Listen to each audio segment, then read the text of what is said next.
the opposite of that is what the Bible has to say about, suffering. And, there's a lot to say, about this. But the thing is we live in a Genesis 3 world. So we're sinners. What God originally made, Genesis 1, he made, everything perfect. And, he made us.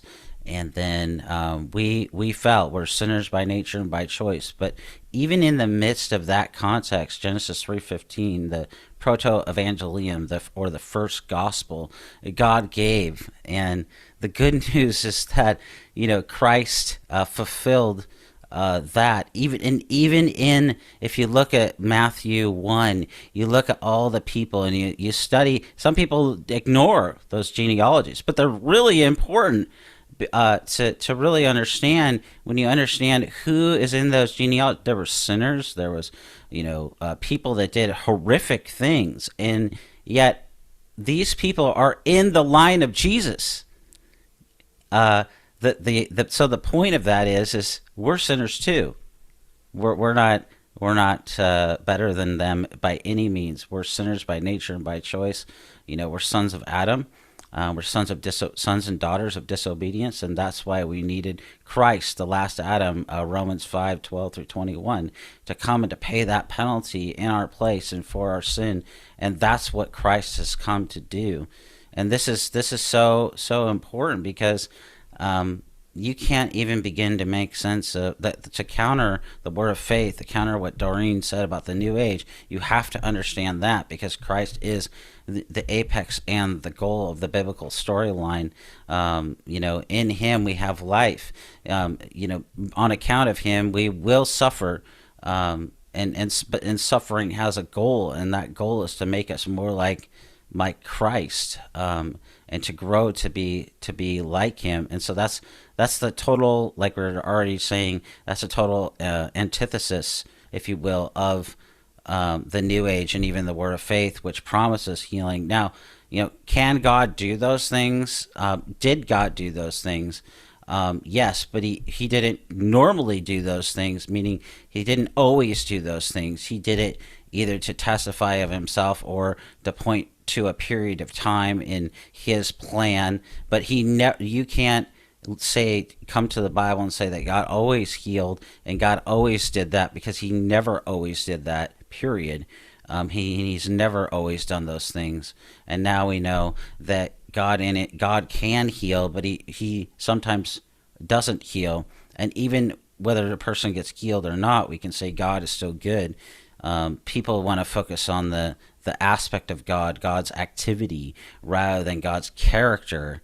And that's the fundamental issue here with these types of things, is God's character is good, faithful, holy, and just.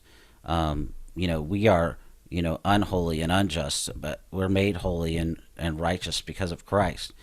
God's activity in the world and his sovereignty and his providence is 100% good, but because he's sovereign, and he's good, he may not heal somebody, and that doesn't diminish his goodness or faithfulness or anything. It just means that God has, we use the wording of Deuteronomy 29:29 to explain this, that God has decided in his hidden will to keep it to himself.